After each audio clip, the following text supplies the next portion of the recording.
en materia, me gustaría recordarles primero unas reglas de convivencia. Si por favor apaguen sus micrófonos cuando no hagan uso de la palabra.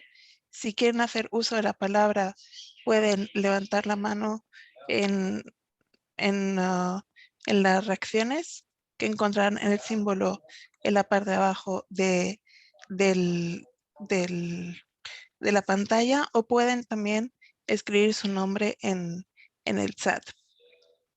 También podrán encontrar interpretación español y inglés. En la misma línea abajo de sus pantallas podrán ver un icono con un círculo, con un globo que pone interpretación, y ahí pueden escoger el idioma con el que se sientan cómodos. De nuevo, bienvenidos, bienvenidas. Es para mí un honor poder participar y bueno, estar con todos ustedes. Este seminario sobre transición justa, feminismo y desde los pueblos es una iniciativa de Movimiento por la Paz, y que creo que es bastante importante y bueno, que ahora todo el mundo parece que quiere trabajar sobre transición justa. Nos hemos detenido y tomado el tiempo de, de ver qué es lo que significa, qué significa también para América Latina y qué significa también para eh, colectivos que sufren una mayor discriminación. En concreto, dedicamos una sesión para ver el impacto del cambio climático y qué significa transición justa para las mujeres. Y tuvimos otra sesión en el que analizamos estos mismos componentes, pero desde una perspectiva de discriminación más horizontal. A la hora de hablar de transición justa, en nuestra primera sesión vimos que fue una temática que, aunque comenzó desde el punto de vista de cambio climático y los impactos del cambio climático eh, más, más centrado en, digamos, medio ambiente, transición justa es un concepto que no se centra solamente en el medio ambiente, sino que también tiene en cuenta cómo este cambio climático afecta a a otros, a otras partes de nuestras vidas, y más que a otras, a todas nuestras partes de la vida. Conecta con cómo consumimos, cómo comemos, cómo nos relacionamos, cómo trabajamos. Y en este sentido fue muy interesante descubrir, pues por ejemplo, que la Organización Internacional para el Trabajo fue una de las primeras instituciones que tomó este concepto de transición justa y que se empezó a cuestionar cómo el cambio climático afecta a la situación laboral, al mundo laboral y al mundo de los sindicatos. Em, También hemos visto, sobre todo en la primera sesión, cómo algunas instituciones, en concreto la Unión Europea, ha puesto en marcha el llamado Pacto Verde, por el cual pues también hacía este vínculo de la necesidad de proteger el medio ambiente con, otros estratos o con otros puntos de la sociedad como el comercio, como derechos humanos o como mercado laboral. Vimos también un ejemplo de cómo la Unión Europea ha empezado a cuestionarse transición justa con un proyecto llamado de la granja a la mesa, Y en este proyecto pues vimos de forma interesante cómo la Unión Europea está revisando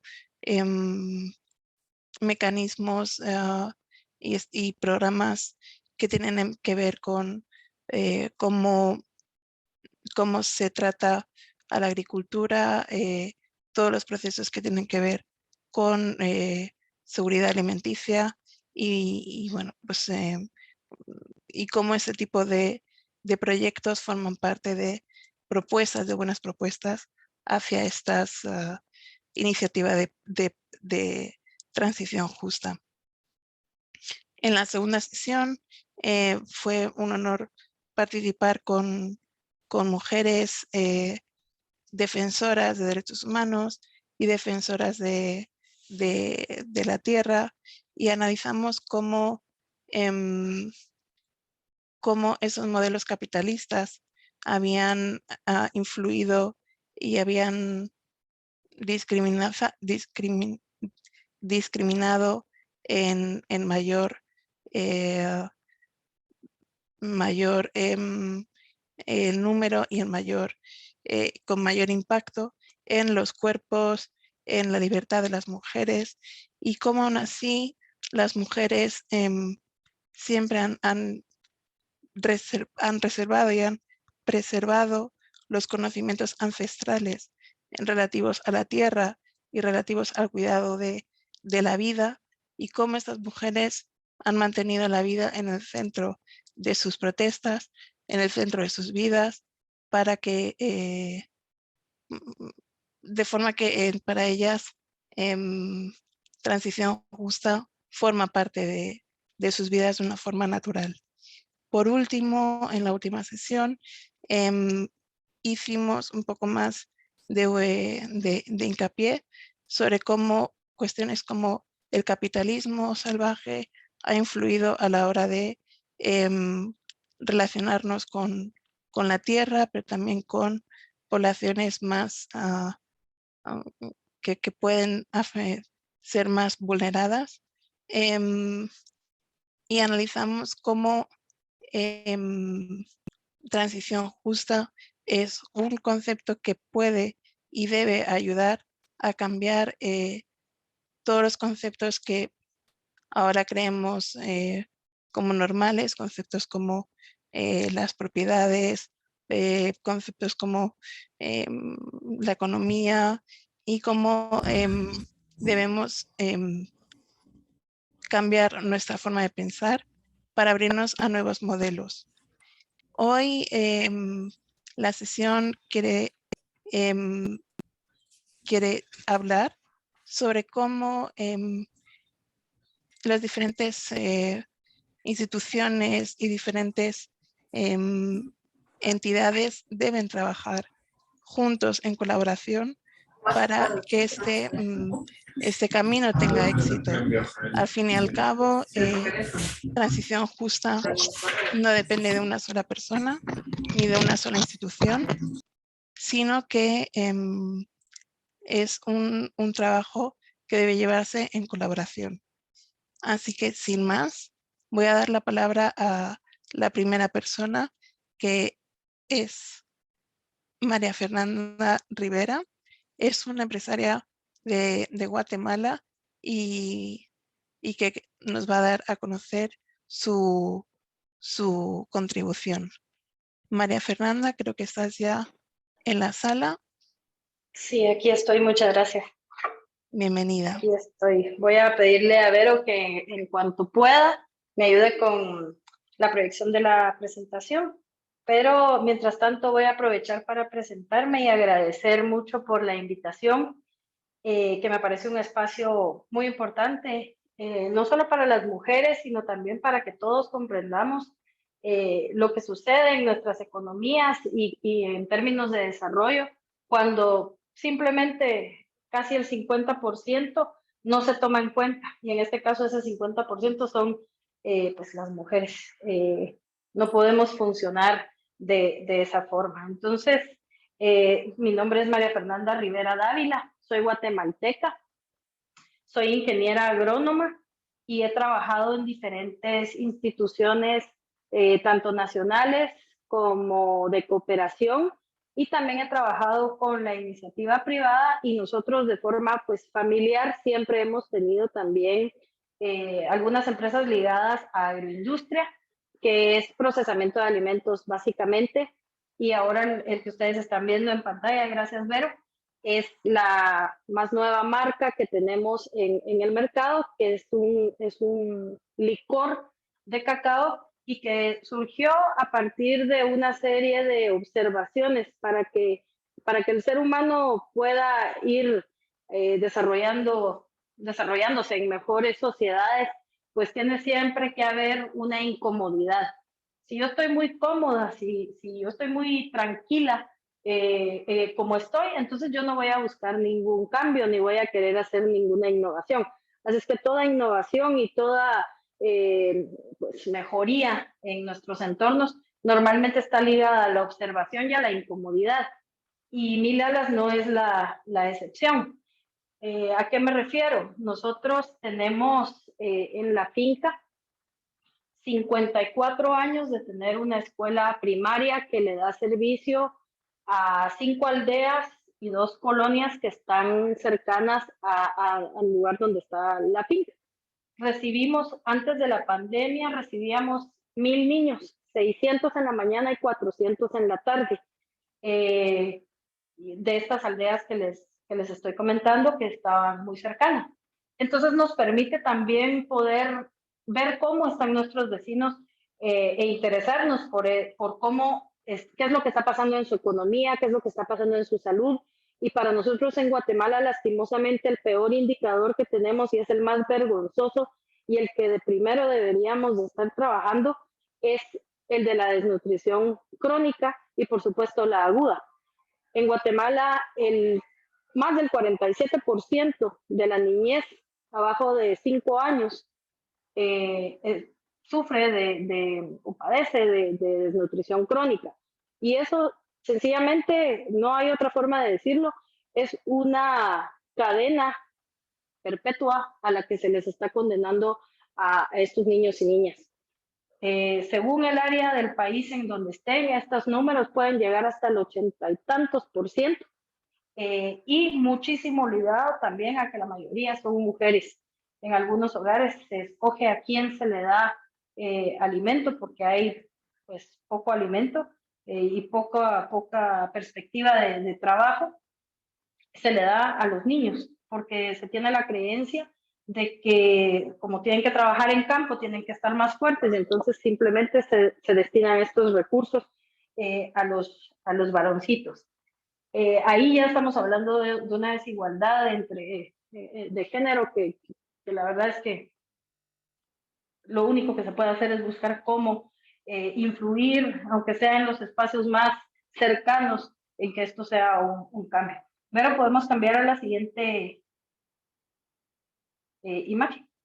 Entonces, el origen de Mil Alas es la costa sur de Guatemala, un lugar en donde supuestamente, y si solo se toman los números fríos, no hay pobreza. Eso es mentira. Hay bolsones de pobreza muy marcados, en donde, como les digo, nosotros hemos encontrado familias completas en donde hay desnutrición crónica y desnutrición aguda, en donde han fallecido niños. Y una de las formas que encontré de poder generar más empleo, porque esto está ligado a fuentes de empleo, generar más empleo agrícola y no agrícola, fue cambiar de cultivo. Ningún cultivo o sector per se es malo. Quienes decidimos hacerlo virtuoso o no, somos quienes tomamos las decisiones, ya sea a nivel de sector privado o a nivel de sector público, en fomentar, por ejemplo, sectores y formas de producción que sean mucho más adecuados a las necesidades de generación de empleo, y también de generación de empleo que sea digno y que sea que cumpla con toda la normativa, ojalá no solo la nacional, sino también internacional. Entonces, de esta forma, Mil Alas fue un paso importante que nosotros dimos, cambiamos de cultivo porque quería generar más empleo no agrícola para estas generaciones que ya están, que ya tuvieron el problema de no tener acceso a educación y que no tuvieron acceso todos a una alimentación adecuada y nutrición adecuada, pero también pensando en que ahora hay jóvenes que tal vez sí están teniendo esta oportunidad. Como les digo, la escuela de la finca tiene 1000 niños en época de no pandemia, y sabemos que la gente sí se quiere educar y que las familias quieren educar, que no es fácil, pero que ahí están ya haciendo el esfuerzo. Así que entonces, ¿cómo generamos también empleo no agrícola y especialmente para mujeres? Pasemos a la siguiente, por favor, Ver.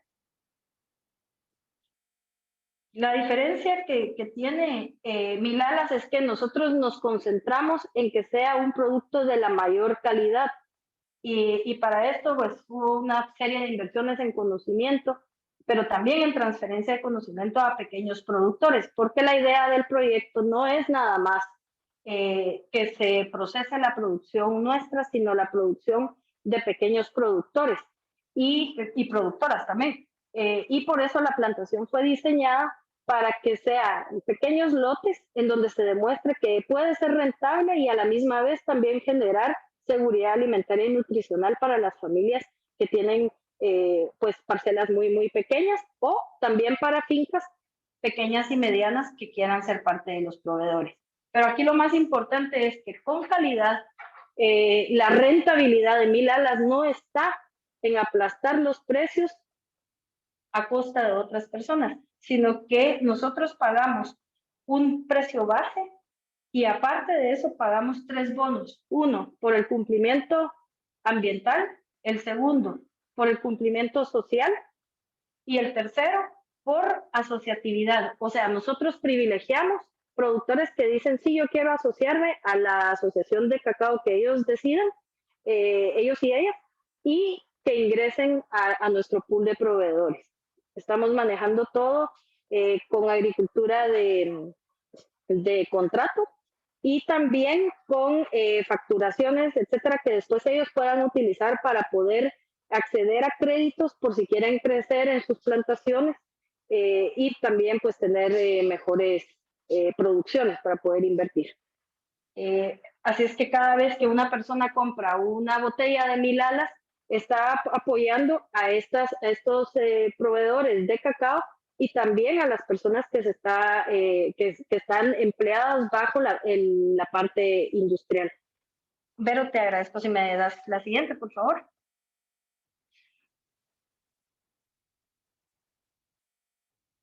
¿Qué es la gran ventaja de este licor? Es muy versátil. Entonces, para nosotros es, como les decía, está basado en calidad y en este momento nos estamos preparando a irnos hacia mercados externos. Por supuesto que nos servirían muchísimo las alianzas que podamos tener con supermercados y tiendas, etcétera, especializados que privilegian el trabajo con las comunidades, porque la costa sur, como les comentaba, es un lugar en donde se cree que no hay pobreza y por ende tampoco hay mucha cooperación. Entonces, todo esto es una iniciativa, digamos, empresarial que sí se tiene que apalancar, digamos, con otros socios de mercado justo, etcétera, que puedan ayudarnos con este tipo de conexiones y de mejores condiciones para el producto. Sin embargo, lo interesante es que en Guatemala misma el producto es muy bien aceptado. Y entonces, al conocer la historia es incluso mejor. ¿Por qué hablo yo de Milalas? Milalas fue el que abrió este espacio para poder también hablar de la inclusión que se necesita que exista, no solo en la economía per se, sino también en cuestiones como el acceso a crédito. Vero, ¿podemos pasar, por favor? Esto pues, es para que ustedes sepan lo versátil que es, pero bueno, vamos a hablar de la parte, me pidieron también que hablara un poco del el Consejo Nacional Empresarial, que digamos, fue la segunda parte de esto. Empezó con Milalas, pero después, ¿cómo hacemos este reto de que se vuelva una cuestión macro, que digamos no solo pueda ser la influencia de un solo empresario o empresaria en este caso. Y surge el CNE, algunos de ustedes tal vez lo han escuchado, que es una entidad de empresarios y empresarias, es bastante joven, pero que ya tiene más de 75 empresas.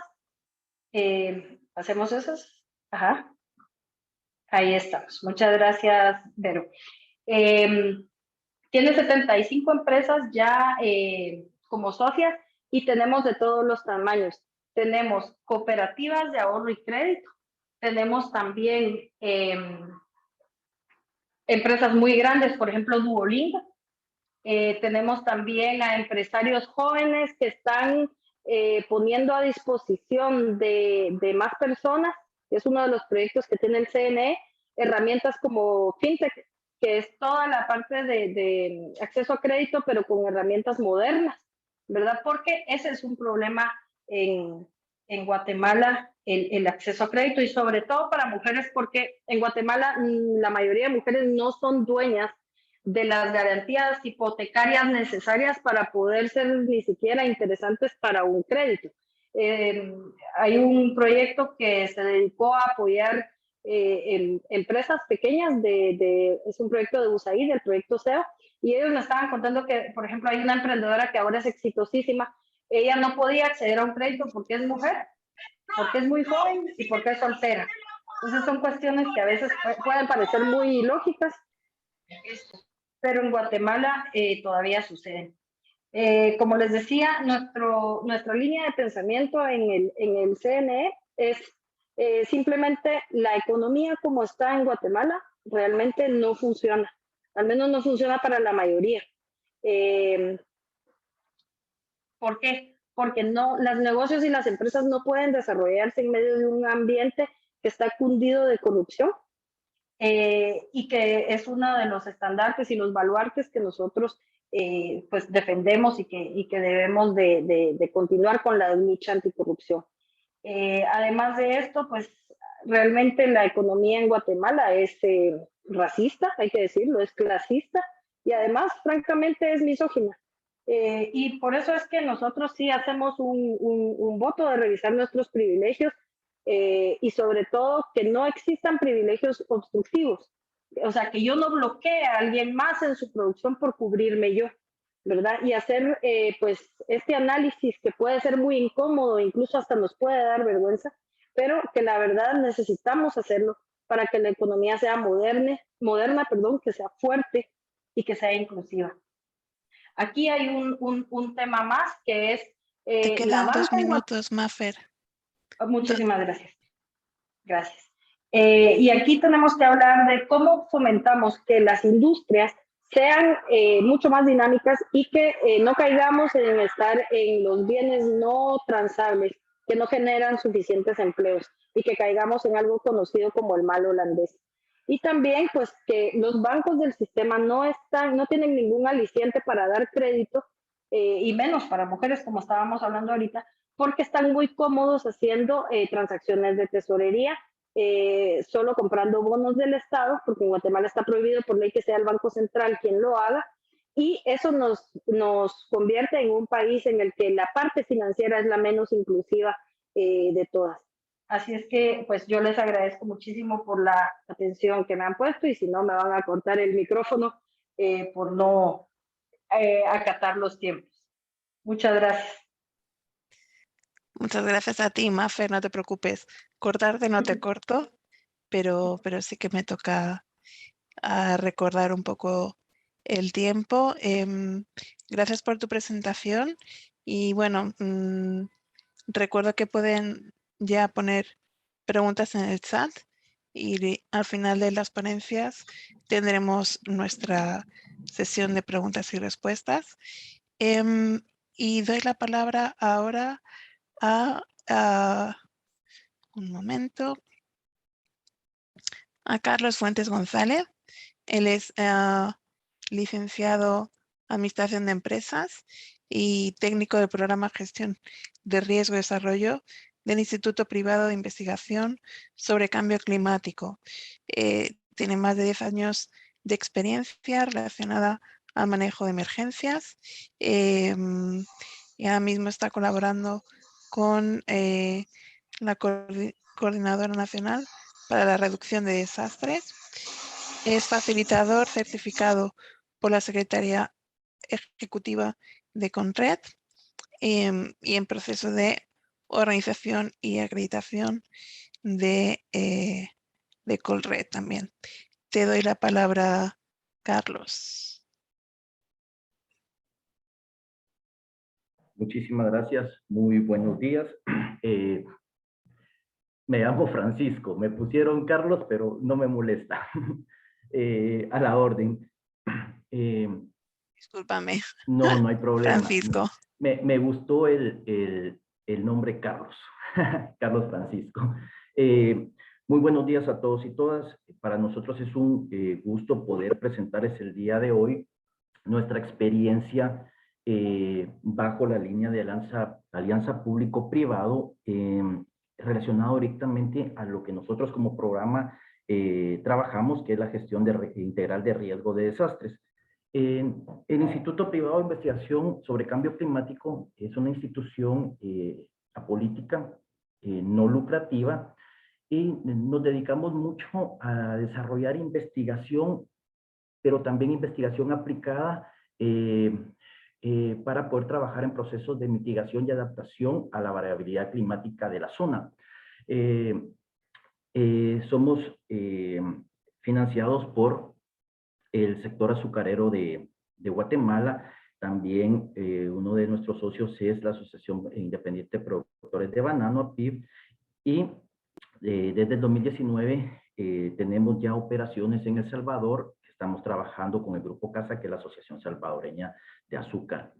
Nosotros trabajamos básicamente en esta línea de trabajo: información meteorológica, investigación y manejo de inundaciones, gestión de riesgo, desarrollo de capacidades, gestión ambiental, manejo integral del agua, gases de efecto invernadero y protección y restauración de bosques de ribera. Guatemala. Guatemala, por su ubicación, es un territorio altamente vulnerable. Estamos considerados como un país multiamenaza. Tenemos 7 amenazas puntualizadas, 5 de ellas de alta probabilidad y 2 de ellas de baja. No significa que no se den, sino que están muy delimitadas por los territorios. La más recurrente que nosotros tenemos anualmente son las inundaciones. Alrededor de 10 departamentos que se ven afectados directamente por este fenómeno hidrometeorológico.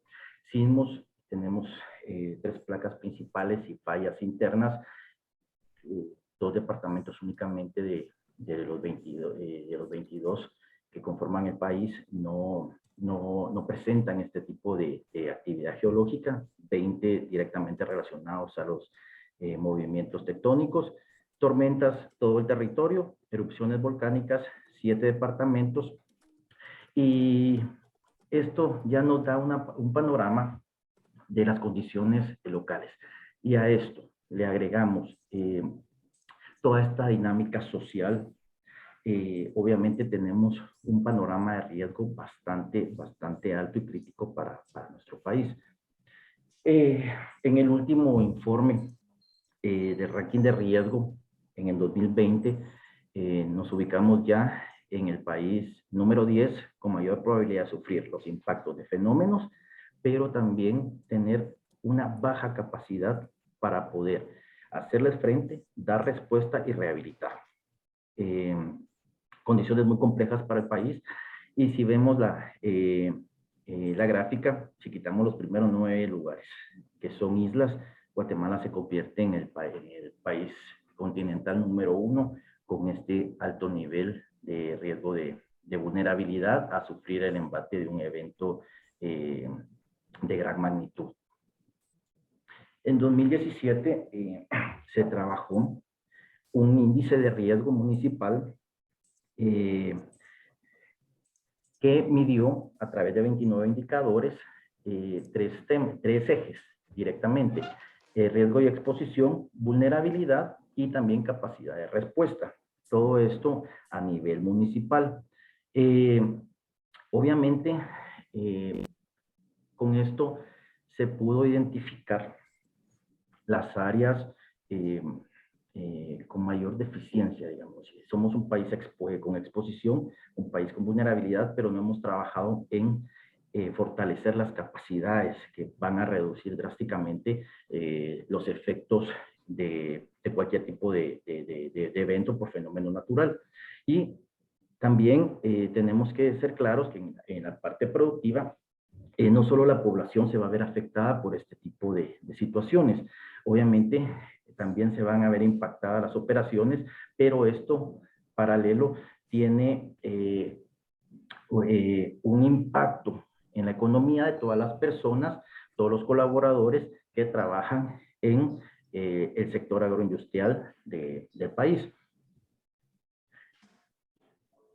Y lo que se ha trabajado es garantizar la operación al momento de presentarse un evento de alta magnitud y sobre todo mantener la línea productiva, pero también hacer que los colaboradores o las comunidades, los proveedores, todas las personas que dependen del sistema productivo, no sufran estos problemas también, y poder garantizar una continuidad económica aún en una situación de emergencia.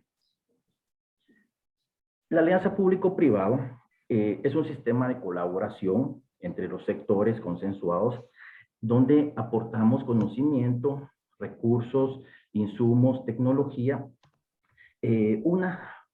para fortalecer el sistema de respuesta nacional en materia de emergencia, y también para poder realizar análisis y estudios que puedan tener bases para toma de decisiones planificadas de beneficio social.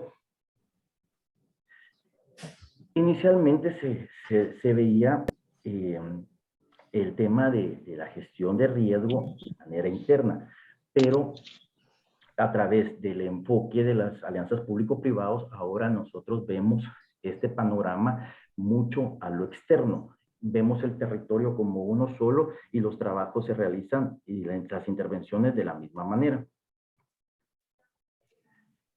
El modelo de conformación, fue parte de un trabajo que se realizó con Trocaire y Acción contra el Hambre, donde se establecían las etapas de intervención, de trabajo bajo esta modalidad, y la identificación de problemas, desarrollo de objetivos, toda la parte legal, desde el establecimiento de compromisos, rendición de cuentas, resolución de conflictos, y aquí se ha trabajado mucho con la instauración de mesas de diálogo intersectorial que han dado excelentes resultados en el territorio, y la sostenibilidad de los procesos, que eso también es algo muy importante, que en Guatemala se realizan proyectos muy buenos, pero no se establecen los procedimientos para darle la sostenibilidad a lo largo de tiempo.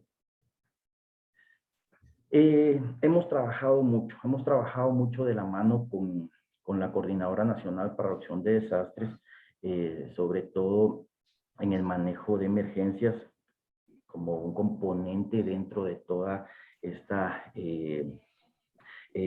terminología de la gestión de riesgo, pero también hemos trabajado mucho en la investigación y en la preparación y prevención. A través de este enfoque de alianza público-privado, se ha trabajado mucho en intervención. Se desarrolló un centro de atención empresarial de emergencias. Se ha trabajado mucho en el fortalecimiento municipal, en definir las líneas entre enlaces sectoriales para poder atender la emergencia, y al momento de algún impacto, pues está trabajando ya directamente en atención comunitaria para la respuesta de emergencia. En el 2016, con todos los socios, se trabajó la estructura de un centro de operaciones de emergencia del sector privado, similar al establecido en el Plan Nacional de Respuesta para Guatemala. Nosotros en este centro de operaciones trabajamos directamente en 3 ejes, que es el eje de albergues, salud, transporte y maquinaria. Y lo único que hicimos fue canalizar todas las solicitudes que vienen de las comunidades, de las municipalidades, nación, diferentes actores, la misma Coordinadora Nacional para Reducción de Desastres, y poder canalizar a las empresas dependiendo de la región o el área de intervención y poder atender de manera eficiente y evitar la duplicidad de recursos a las comunidades.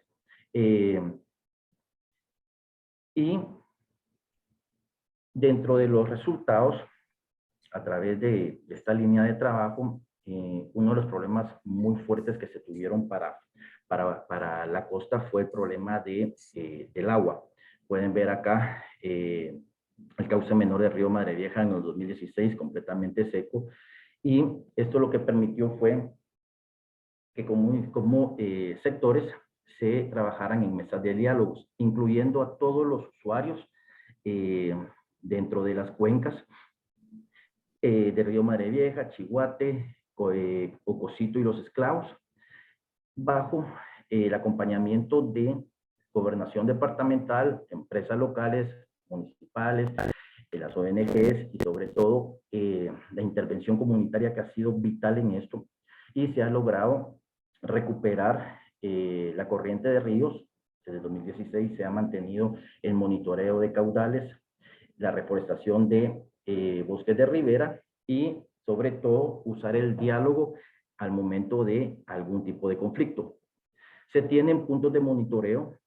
Cada uno de los puntos que ustedes pueden ver en el mapa son puntos de chequeo que se tienen a lo largo de la época seca para garantizar que el caudal mínimo pueda llegar al mar, y se tienen equipos de trabajo en campo diariamente haciendo este monitoreo y enviando la información por medio de una aplicación. 2 minutos casos, más. Perfecto, todos estos casos han sido evidenciados, y la intervención directa en los procesos de respuesta al momento de una emergencia. La emergencia del volcán de fuego, la intervención fue vital. Las primeras acciones que se tienen son directamente con buses para la evacuación de estas personas y el apoyo en cuestiones de cocinas móviles para atender a los afectados en los albergues y jornadas médicas que aportan también al Ministerio de Salud. Parte de las evidencias de los aportes y los buenos resultados que se han tenido a nivel nacional al momento de socializar toda esta información. Se ha fortalecido mucho las mesas técnicas en gestión de riesgos a través de la línea de alianza público-privada, esto directamente en el manejo de emergencias y análisis de inundaciones. Se han hecho análisis de riesgo, análisis y modelaciones hidráulicas, hidrológicas también para definir zonas de riesgo y también para la asesoría de obras de mitigación. Y podemos ver parte del trabajo que se está realizando actualmente. De hecho, se está haciendo ahorita bajo una gestión gubernamental privado el levantamiento LIDAR de Río Pantaleón por la problemática de Lajares para poder determinar y poder tener un DTM, un modelo de elevación digital para poder hacer las modelaciones adecuadas para la intervención. Hemos trabajado mucho de la mano con todos los sectores y se han trabajado también con las municipalidades en hacer las asesorías de riesgo, análisis y la redacción de documentaciones que sirven para la toma de decisiones a nivel gobierno para intervención directa en las comunidades. En el desarrollo de capacidades, se trabaja mucho en la organización comunitaria para la atención de emergencia, enfocando mucho en la prevención más que en la respuesta a la misma. A nivel municipal, también se han trabajado procesos de fortalecimiento de capacidades y este es un ejemplo claro, un proyecto que se trabajó con WWF para fortalecer las municipalidades costeras de San José e Iztapa. Básicamente, la intervención en nuestra línea de trabajo y agregar que la fortaleza territorial va a depender del trabajo coordinado de todos los actores que estamos dentro de este territorio y sobre todo incluir a las comunidades para estos procesos y tomas de decisiones. Muchísimas gracias. Muchas gracias, Francisco, y disculpa por el tiempo, pero creo que ya hay una pregunta que va a hacer, por las que va a ser posible discutir un poco más acerca de esa temática que es muy interesante y muy necesaria. Le doy la palabra ahora a Lene Olsen, que es especialista en programas y operaciones de la Oficina de Actividades para los Trabajadores de la Organización Internacional del Trabajo. Ella está a cargo de cuestiones de desarrollo ambiental sostenible y tiene un certificado de estudios avalados en diploma ambiental de la Universidad de Ginebra. Su intervención será en inglés, por lo cual les recomiendo que escojan el canal de español ahora para esta intervención. Pueden acceder a este canal, como decía al principio, dando clic al botón donde pone interpretación con un icono del globo y ahí verán dos canales, inglés, español. Se escogen el español, podrán escuchar su ponencia en español.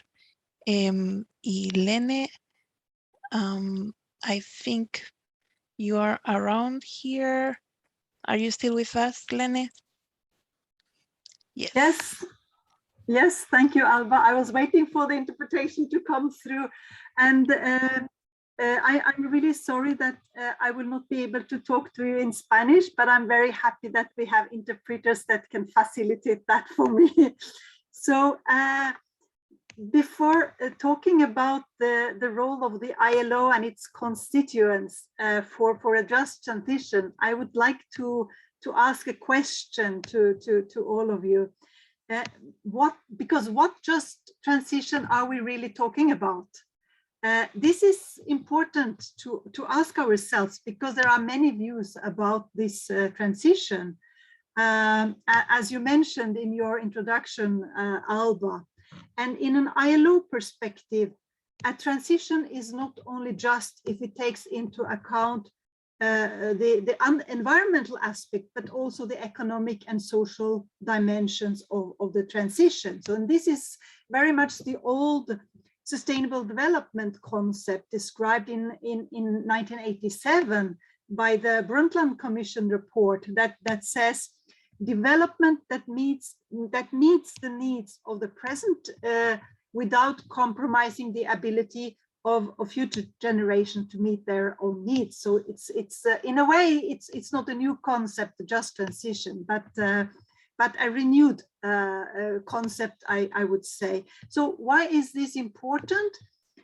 Because a transition to a greener economy comes with both challenges and opportunities, and we have really to address both the direct and the indirect negative impacts of climate change and environmental degradation to workers and the labor market, and also at the same time ensure livelihoods of those that will be negatively affected by such a green transition. So in an ILO perspective, just transition has two main dimensions. So first, the process. So this is very much about how we get to a future which is not only green but also socially just. And this is built on a managed transition with social dialogue at all levels, and also to ensure that burden sharing is just and that we leave nobody behind. And then the second element is the outcome. It's about how we want this green future and green socially just future to be. So it's an outcome where we really want to see an inclusive society with decent work for all, and of course with the eradication of poverty as an overarching goal. So what are the challenges for the labor market due to these environmental degradation and climate change? I will mention just two. One is, of course, one of the challenges is, of course, that a huge number of jobs depend on environmental services, depend on the environment. So as much as 40% of world employment depends on environmental services. And for instance, the agriculture sector is very much depending on this. And this is, of course, a challenge in many countries where there is a high risk of different environmental disasters, like Francisco mentioned just now. Another challenge is linked to rising temperatures and heat stress. And we are estimating that as much as 72 million full-time jobs might be lost due to heat stress in 2030, and that's quite a lot.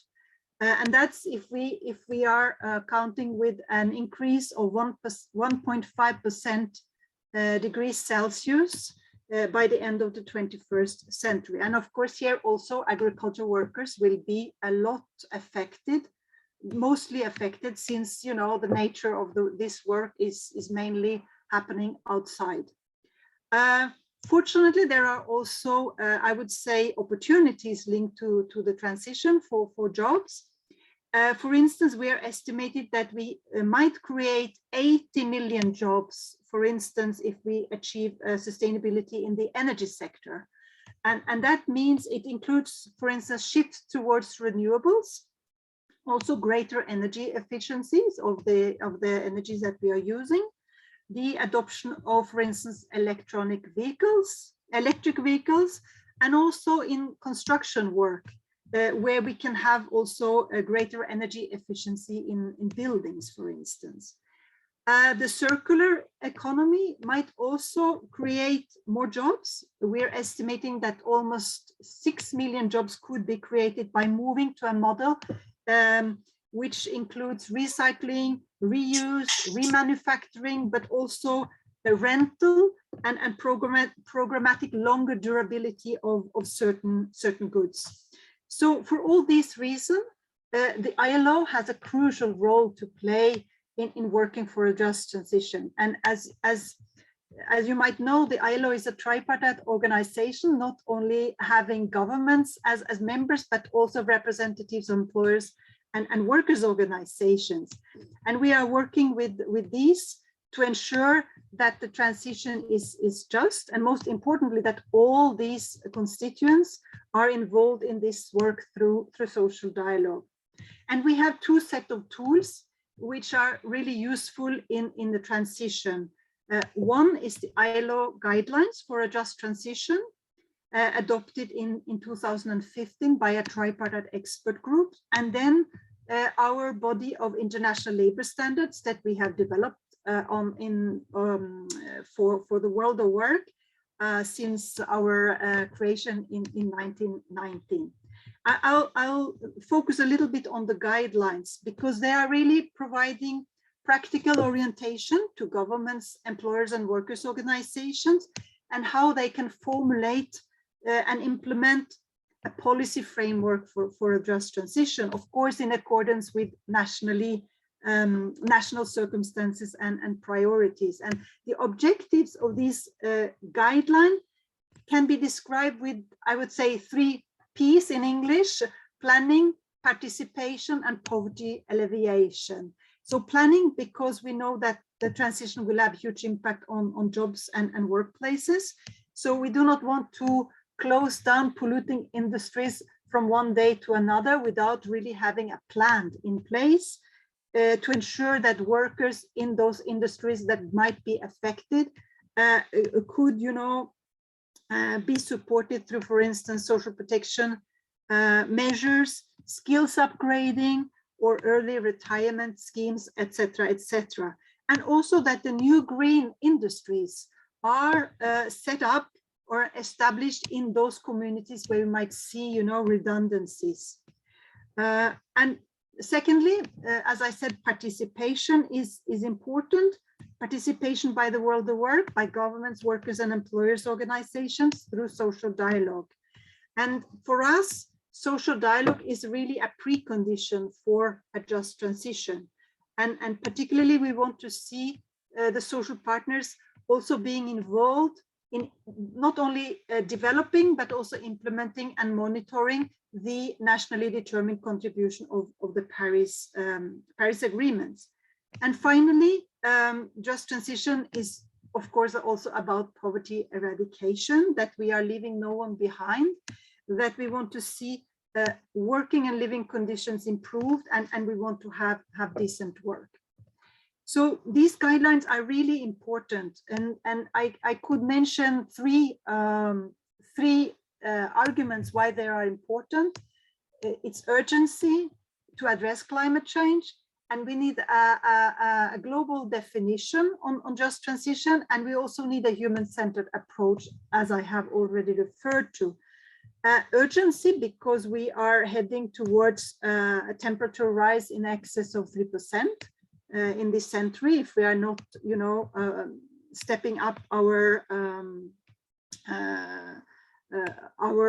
initiatives to reduce the climate change emissions. And also a second element is the definition. We have heard that a lot has been said about just transition, and the use of the terminology has really grown rapidly in the last decade. But the concept of just transition is not necessarily defined and used in a similar manner by all. And that's why these guidelines are so important. And I think they can actually constitute a good definition, even though quite a long one. So the second tool that I was talking about was our international labor standards. And these are standards that are developed by our three constituents: governments, employers, and workers' organizations, and ratified by member states. And they are in all the areas of work, and they can also, of course, go hand in hand with the guidelines to ensure that we have a just transition. And there is in the guidelines an annex with some of those international labor standards that could be used, you know, in a just transition. And I'll not go into detail of those ones, since we are a little bit limited by time. But I would like to come back to the importance of participation and influence, and particularly the role of workers' organization and their involvement in not only developing, but also implementing and monitoring the nationally determined contribution of the Paris Agreement. And today, there are 194 parties of the Paris Agreement that have submitted their first nationally determined contributions. And there are 13 parties, that have submitted their second NDCs. And despite the fact that a just transition, according to the ILO definition, should involve social partners, we see that this is not always the case. And the International Trade Union Confederation, the ITUC, did an analysis of these nationally determined contribution and found that most of the new climate plans submitted by governments under the Paris Agreement on climate change, they lack sufficient ambition and just transition plans and social dialogue. And this is something that we work for and promote in the ILO, that particularly I mean, from the department that I work particularly with workers' organizations. We're promoting the involvement, of course, of workers' organizations in the framework of social dialogue for the nationally determined contributions. And the same analysis that I referred to, we see that only 13% of those nationally determined contributions are making use of social dialogue to develop those contributions. So what can the trade unions do?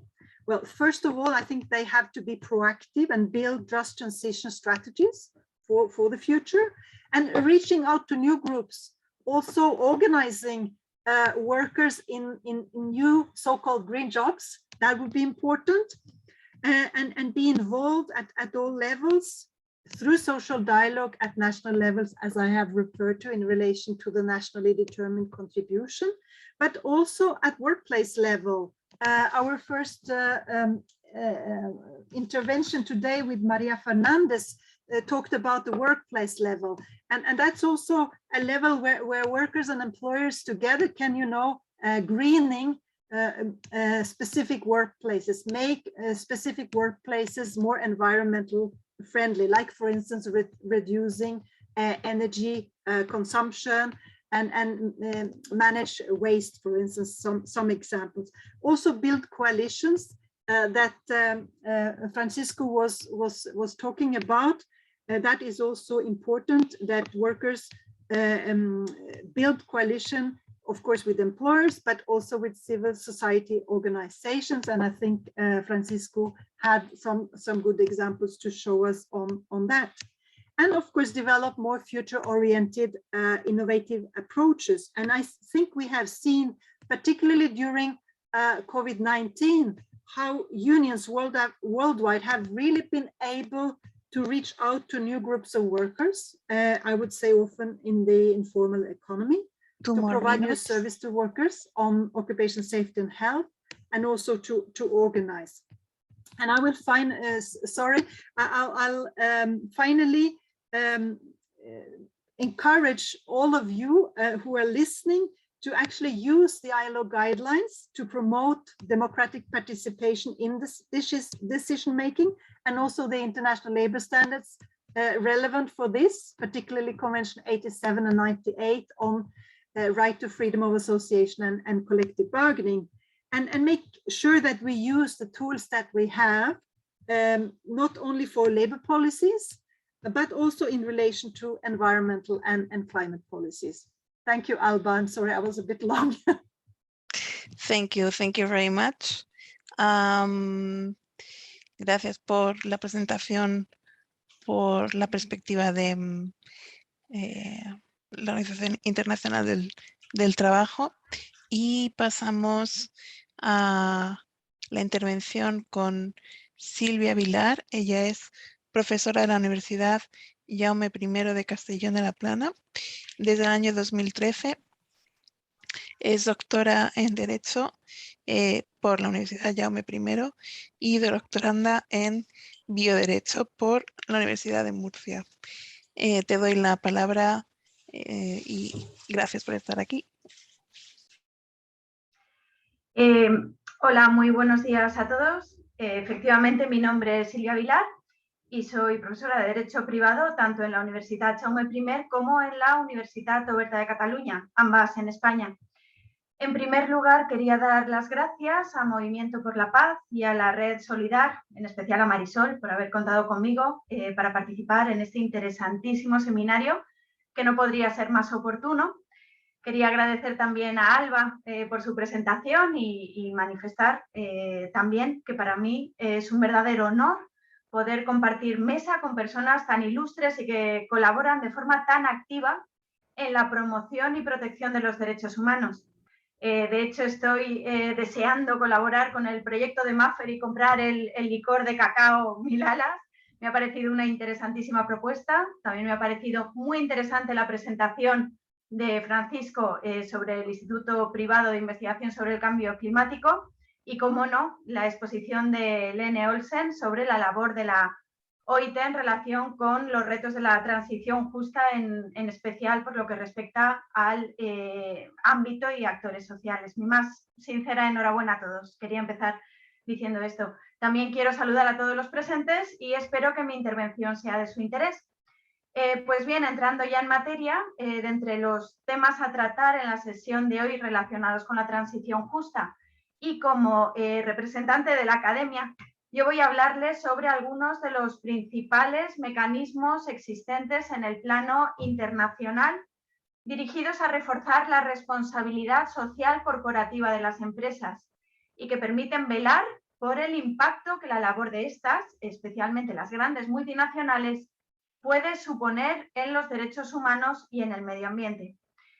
Pues bien, el gran incremento de las transacciones comerciales internacionales de las últimas décadas, unido a la función destacada de las empresas transnacionales en el proceso de mundialización económico y social, ha llevado a que desde el sector empresarial, escuelas de negocios, inversores, comunidades, consumidores, ONGs e incluso algunos gobiernos se haya despertado un especial interés por promover en dichas empresas un comportamiento más ético, sostenible y respetuoso con la sociedad, los derechos humanos y el medio ambiente en general. El papel de las empresas tiene consecuencias no solo en su dimensión interna en forma de importantes beneficios para los socios o generación de puestos de trabajo, sino que también supone otros impactos y resultados en su vertiente externa que repercuten positiva y negativamente en los distintos ámbitos geográficos y comunidades locales en los que éstas despliegan sus actividades. Entre las consecuencias de carácter negativo podemos encontrar violaciones de los derechos laborales, civiles o políticos, limitaciones del derecho de protesta o de la organización sindical o el hostigamiento a líderes sociales, entre otros. También encontramos casos registrados relativos a acaparamiento de tierras, vertidos de sustancias ilegales o emisiones de gases con efecto invernadero, todos los cuales suelen suponer la necesidad de desalojar o reasentar a las comunidades afectadas, sin respetar, en muchos supuestos, su derecho a una consulta previa. Ante esta situación, los distintos países del mundo llevan años debatiendo sobre cómo poder garantizar que las operaciones de las empresas transnacionales especialmente sean respetables con los derechos humanos y con el medio ambiente. Por ello, se han impulsado diversos instrumentos normativos dirigidos a reforzar la responsabilidad social empresarial, aunque hasta el momento todos ellos de carácter voluntario. Uno de estos instrumentos es el Pacto Mundial, elaborado en el seno de las Naciones Unidas y que inició oficialmente su andadura en el mes de julio del año 2000. Este instrumento constituye una iniciativa voluntaria de asociación entre el sector privado y las Naciones Unidas, mediante el cual se declararon 10 principios éticos básicos dirigidos a las empresas en materia de derechos humanos, estándares laborales, medio ambiente y lucha contra la corrupción en todas sus formas, incluidos el soborno y la extorsión. Las empresas firmantes del pacto se comprometían, en primer lugar, a integrar en su gestión empresarial los principios del Pacto Mundial. Segundo, a publicar informes anuales de progreso voluntarios y unilaterales sobre dicha implementación. Y en tercer lugar, a apoyar públicamente el Pacto Mundial y sus principios a través de, por ejemplo, comunicados de prensa o discursos. Sin embargo, no se creó ningún mecanismo que permitiera supervisar el cumplimiento que asumían estas empresas. Tenemos también que mencionar los principios rectores sobre las empresas y los derechos humanos, elaborados también en el seno de las Naciones Unidas en el año 2011, que constituyen un importante paso adelante en los esfuerzos para prevenir y abordar los abusos de los derechos humanos relacionados con la actividad empresarial. Estos principios se distribuyen en 3 grandes capítulos, cada uno de los cuales se divide en principios fundacionales y en principios operativos. Uno de estos capítulos es el relacionado con el deber de los estados de proteger los derechos humanos. El segundo capítulo es sobre la responsabilidad de las empresas en el respeto de los derechos humanos Y el último capítulo es el relacionado con el acceso a mecanismos eficaces y accesibles que permitan la reparación de los daños causados por violaciones a los derechos humanos. También tenemos que mencionar otro instrumento, como es las líneas directrices de la OCDE, es decir, la Organización para la Cooperación y el Desarrollo Económicos, para empresas multinacionales, cuya última actualización es del año 2011. Estas directrices de la OCDE constituyen un instrumento de carácter no normativo que contiene recomendaciones, principios y normas también no vinculantes dirigidas por parte de los gobiernos a las empresas multinacionales que operan en y desde sus respectivos territorios con el principal objetivo de promover la contribución positiva de las empresas al progreso económico, medioambiental y social en todo el mundo. Otra de las iniciativas que también consideramos necesario destacar es la relativa a los derechos del niño y principios empresariales, elaborada por el Pacto Mundial, UNICEF y Save the Children en el año 2013, que identifica una serie de acciones dirigidas al sector también empresarial para que éste aumente sus esfuerzos en el respeto y apoyo de los derechos de los niños y niñas en el ámbito laboral, en los mercados y en la comunidad, puesto que a medida que las empresas adoptan una postura fuerte en materia de responsabilidad social corporativa, es necesario que también tomen medidas para garantizar el bienestar y los derechos del niño. Esta iniciativa define el trabajo infantil como cualquier trabajo que priva al niño de su infancia, su potencial y su dignidad, que es dañino para su desarrollo físico y mental y que interfieran con su educación escolar o el empleo de menores por debajo de la edad mínima permitida para trabajar que resulte de la legislación nacional o de la normativa internacional que sea de aplicación. Esta iniciativa no crea nuevas obligaciones, sino que también se alinea y aporta un enfoque de los derechos de infancia a los principios rectores sobre las empresas y los derechos humanos de las Naciones Unidas, basándose también en otros estándares ya existentes.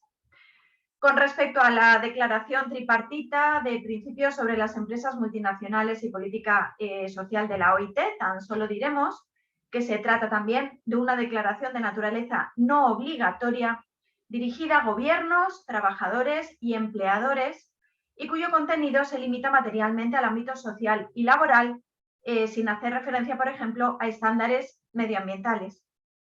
Nos referiremos finalmente entre estas iniciativas a los distintos informes elaborados por el grupo de trabajo sobre la cuestión de los derechos humanos y las empresas o al hecho de que los gobiernos estén cada vez más interesados en conocer el modo en que las empresas gestionan los riesgos en relación con los derechos humanos y el medio ambiente.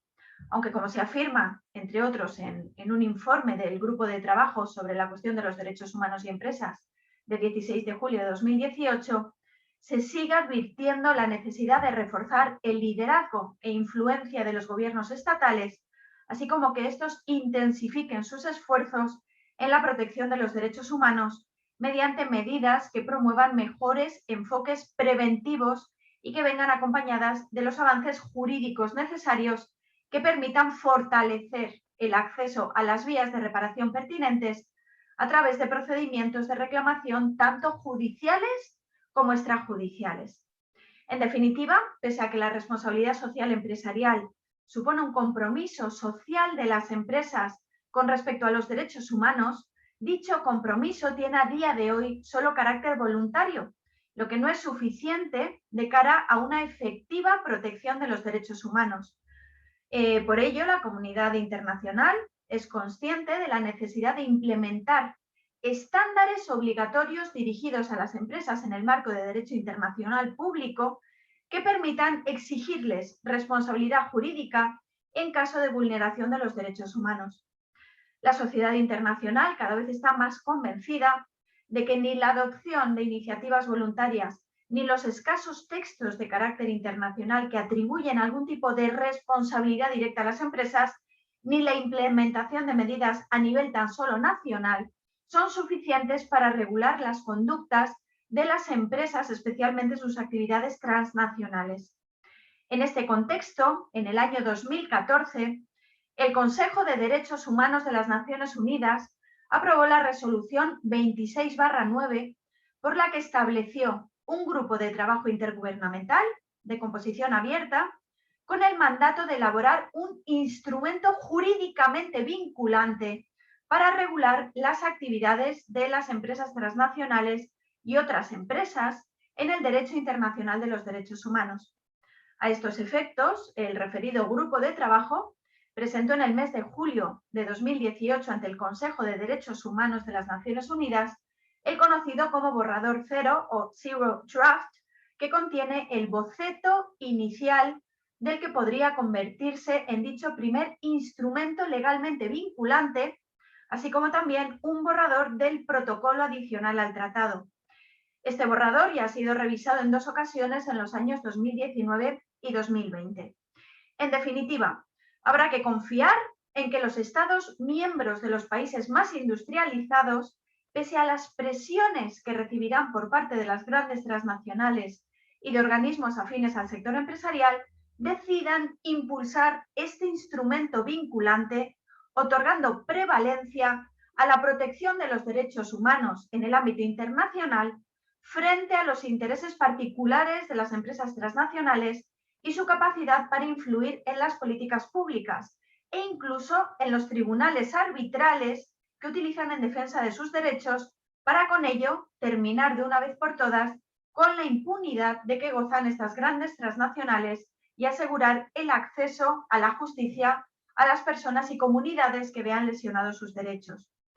Las iniciativas que permiten que las empresas definan sus propias obligaciones y controlen unilateralmente el cumplimiento de sus estándares voluntarios, pese a que suponen un nada desdeñable impacto y repercusión en la creación de una cultura socialmente responsable, limitan también la posibilidad de sancionar los incumplimientos que se produzcan y la exigencia de responsabilidades derivadas de sus actuaciones, más allá de las repercusiones negativas en la opinión pública. Los gobiernos nacionales deben anteponer el respeto a los derechos humanos frente a los intereses propios de las empresas transnacionales y las instituciones internacionales deben gozar de una verdadera independencia frente a las presiones procedentes de estas corporaciones para con ello lograr alcanzar la aprobación de normas de observancia obligatoria en el plano internacional que puedan ser supervisadas y sancionadas en caso de incumplimiento. Sin embargo, ello no será fácil, ya que los dirigentes nacionales suelen compartir intereses con las multinacionales y sus políticas suelen hallarse subordinadas a acuerdos comerciales concertados con estas, por lo que los presupuestos de los distintos estados suelen depender en gran medida de la inversión extranjera llevada a cabo por parte de estas grandes empresas. Supone un avance fundamental haber conseguido elaborar un borrador de este tipo de carácter vinculante en el seno de las Naciones Unidas, pero también es muy importante no olvidar que su aprobación será sumamente complicada. Tenemos que albergar esperanzas de que el instrumento legalmente vinculante que se elaborará a partir del debate y revisión del borrador cero algún día llegue a ver la luz con el beneficioso impacto que el mismo supondrá en la defensa y protección de los derechos humanos en el ámbito de las empresas. Y bien, esto es todo lo que quería comentarles. Creo que me he ajustado al tiempo. Alba no ha tenido que llamarme la atención. Espero que mi intervención haya sido de su interés. Muchísimas gracias a todos por su atención y quedo a su disposición si quieren realizarme alguna observación o comentario con respecto a lo que he estado exponiendo. Un cordial saludo a todos. Gracias.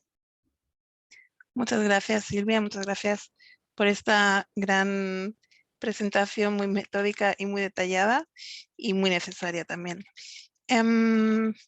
Veo que hay algunas preguntas ya surgiendo, pero antes de comenzar con las preguntas y respuestas, tenemos un vídeo de Mónica González, una europarlamentaria que querríamos compartir con ustedes, que viene un poco a dar apoyo al tema que estamos trabajando.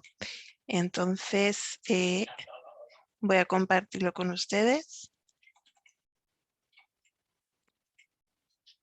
Espero que puedan verlo y oírlo correctamente. Si no, láncenme un grito porque no puedo ver el chat. Y Movimiento por la Paz, el MPDL de España.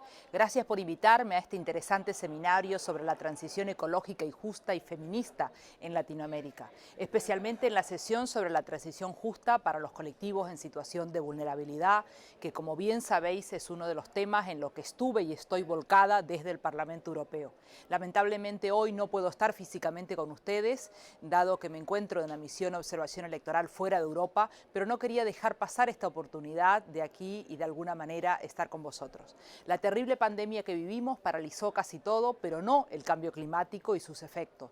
Solo el Banco Mundial, por ejemplo, estima que serán más de 143.000 millones las personas de aquí al 2050 que se desplacen a causa del cambio climático. Por ello, creo que es obligado avanzar en la protección de las personas y aterrizar con medidas concretas desde Europa. Llevamos tiempo debatiendo sobre cómo avanzamos en la protección del medio ambiente y cómo nos volvemos más resilientes al cambio climático. Nos hemos dotado de un gran pacto verde con leyes tan importantes como la ley del clima, pero es urgente poner a las personas más vulnerables de los países en desarrollo en agenda. Por ejemplo, los pueblos originarios, que son un actor tan importante en ayuda humanitaria y en cooperación al desarrollo. Somos el mayor donante en cooperación al desarrollo de ayuda humanitaria y por eso justamente tenemos una responsabilidad añadida. Otros parlamentos del mundo ya se han manifestado, como la Declaración de Kampala en la Unión Africana o la Declaración de Cartagena en Latinoamérica, ¿no? Entiendo que abordar el cambio climático como causa de migración y como fenómeno que amenaza directa o indirectamente a los derechos humanos, incluido el derecho a la vida, al agua, al saneamiento, a la alimentación, a la salud, a la vivienda. Con este informe, el informe que hemos trabajado en este tiempo, existe un vínculo directo de efectos del cambio climático y las migraciones. Existen situaciones de crisis cada vez más largas, más extensas, a causa del cambio climático y eso ya es innegable, ¿no?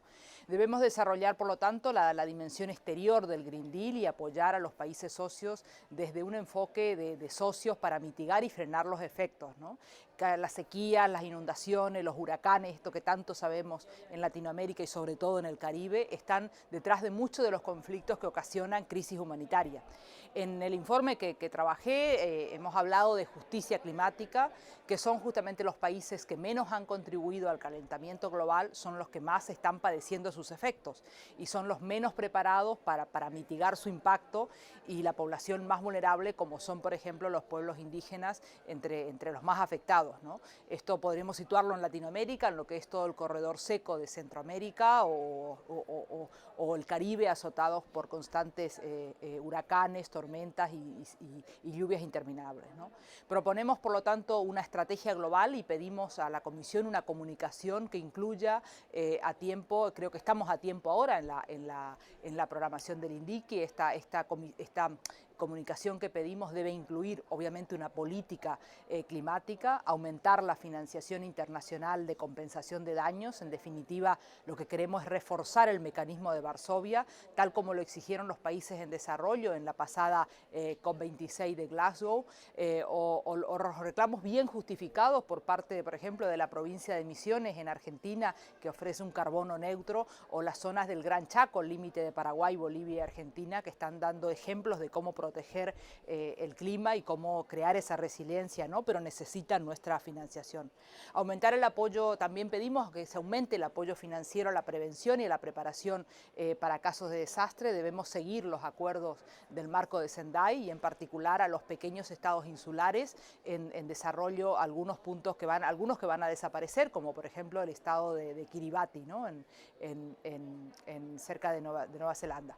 Pedimos en esto obviamente una política de desarrollo y una ayuda humanitaria para abordar las vulnerabilidades geográficas, como la ubicación de las viviendas en las zonas de riesgo o las bases de medios de vida, como la pérdida de cultivos por la sequía o la subida del mar, o la desaparición, por ejemplo, de los recursos pesqueros, ¿no?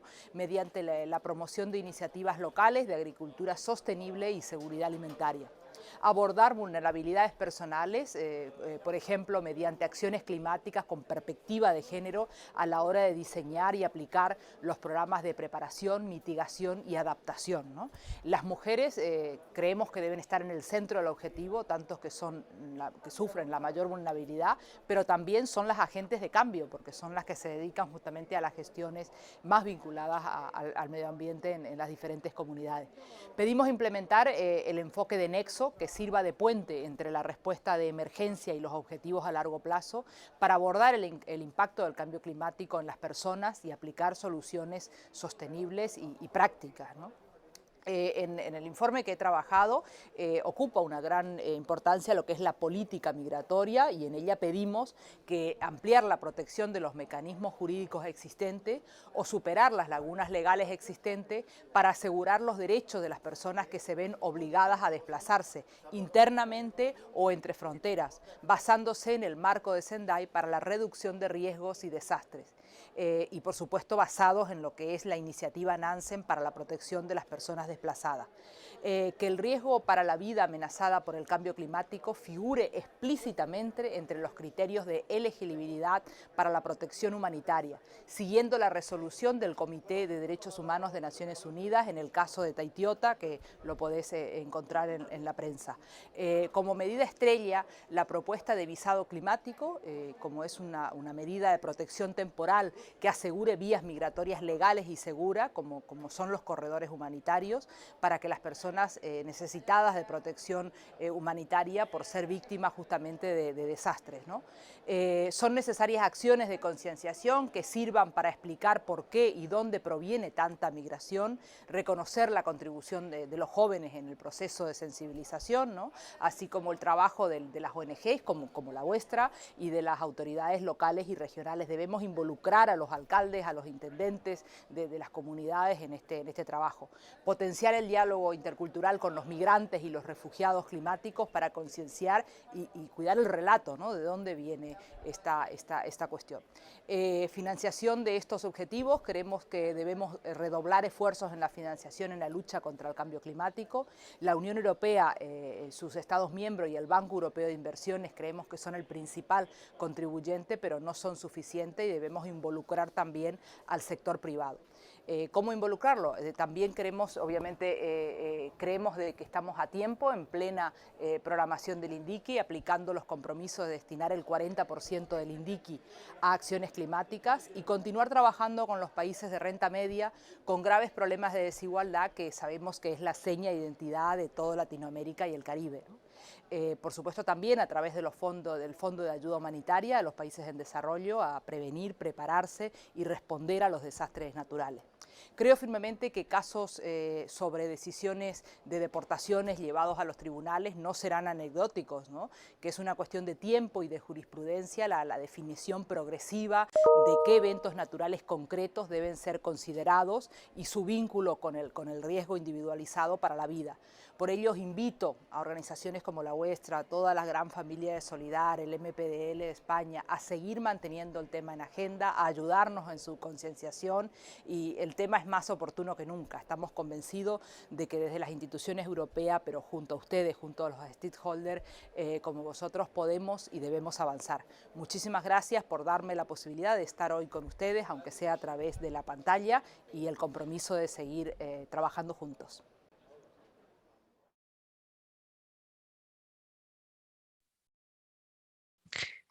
Bueno, pues estas eran las palabras de la eurodiputada Mónica González, y pasamos ahora a turnos de preguntas y respuestas tras las interesantes aportaciones de todos los ponentes. Creo que ya había alguna respuesta, alguna pregunta, perdón. Tengo anotada una pregunta para María Fernanda, que dice: ¿piensas que el consumidor y la sociedad en general premian a las marcas y productos que tienen un trasfondo solidario, social, de apoyo a las comunidades, o todavía no existe esta sensibilidad? Gracias por la pregunta. A ver, esto siempre es como en ventas. Siempre están los adoptantes tempranos, los que siguen a otros y los que nunca van a seguir y que nunca lo van a hacer. Entonces uno tiene que estar consciente de que tiene que tener un excelente producto de la mejor calidad, porque siempre va a haber personas que no solo porque tiene todo estas iniciativas sociales y ambientales nos lo van a comprar. Entonces, sí hay algunas personas que definitivamente prefieren productos como Milalas, precisamente por toda la historia y todos los esfuerzos que se están haciendo porque sea un sector y una economía más incluyente la que se genera a su alrededor. Pero debemos saber pues que no todo el mundo tiene el acceso digamos, en términos de ingresos, y otras personas que definitivamente pues son de las personas que nunca van a adoptar este tipo de ideas. Entonces, la clave es también que sea un producto de altísima calidad y que se asegure que cumple con todos los registros y todas las cuestiones de normativa de los países a lo que vaya y en donde se produce. Entonces, pues sí, hay muchas personas que les gusta apoyar y que les gusta la marca por eso, pero debemos pensar en todos, y agradezco mucho por la felicitación. Ahí está el proyecto abierto, tiene una parte de turismo también, si quieren visitar las plantaciones, y pueden venir a conocer a la gente que trabaja acá con nosotros y con las que estamos trabajando este tipo de iniciativas. Pues a ver si el COVID nos deja y hacemos una visita a Guatemala, al menos Claro, por mi bienvenidos. parte. Gracias. Había otra pregunta, esta más dirigida a Francisco, si creo recordar bien. ¿Cuáles han sido los riesgos climáticos para las inundaciones y desbordamientos? ¿Y qué estrategias tienen para las emergencias de riesgos? Muchas gracias. Bueno, este tema es bastante complejo, sobre todo partiendo de la cadena volcánica hacia la vertiente del Pacífico, donde nosotros tenemos el área principal de operación. Hemos visto que los patrones de lluvia han ido cambiando. Tenemos concentración de lluvia en muy poco tiempo. Y sobre todo que el arrastre sedimentario de nuestros ríos es muy alto. Tenemos ríos muy cortos, desde su nacimiento, 115, 140 kilómetros de longitud, con pendientes muy fuertes al inicio, que cambian drásticamente a una planicie de inundación. Entonces eso incide mucho en que no se tenga la capacidad de transporte, y obviamente estamos en un área con una topografía plana, que el desbordamiento es natural.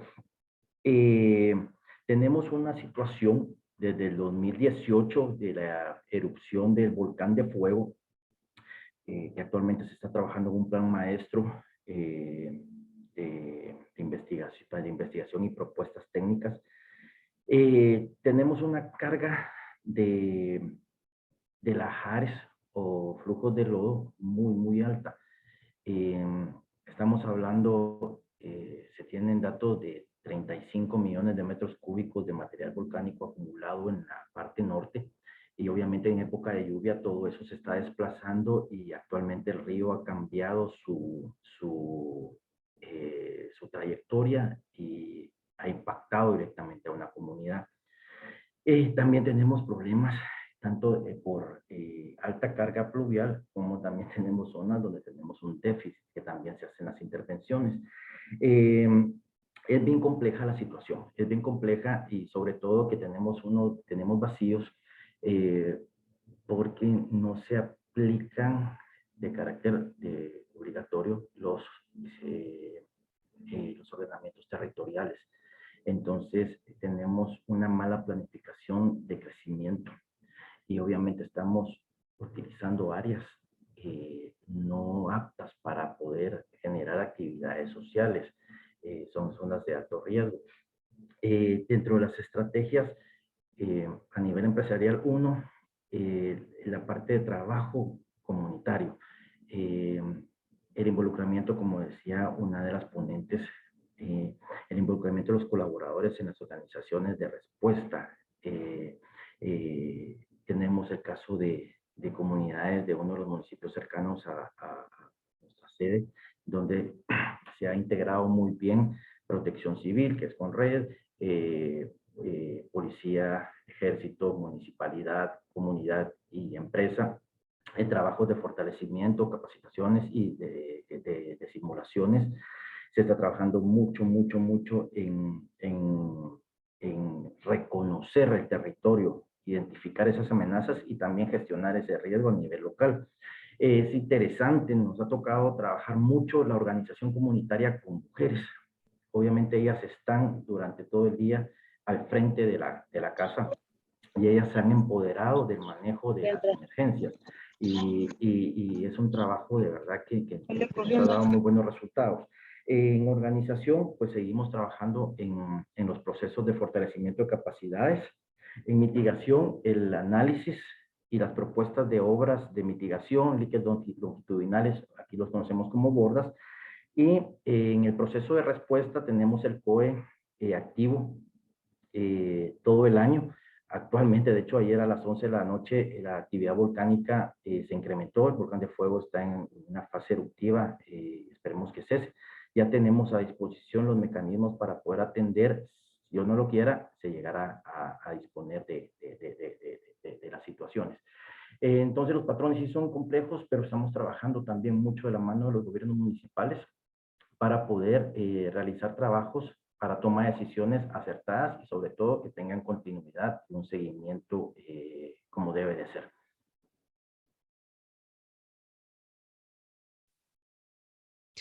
Muchas gracias, Francisco. Tenemos una tercera pregunta que está más abierta a cualquiera de los 4 ponentes que quiera responder. A menudo se argumenta que una mayor regulación efectiva en materia ambiental o laboral por parte de los países en desarrollo lastraría precisamente su desarrollo por desincentivar la inversión extranjera. ¿Se cuenta con informes empíricos que puedan medir los impactos reales para el desarrollo humano de una exigencia por parte de los estados?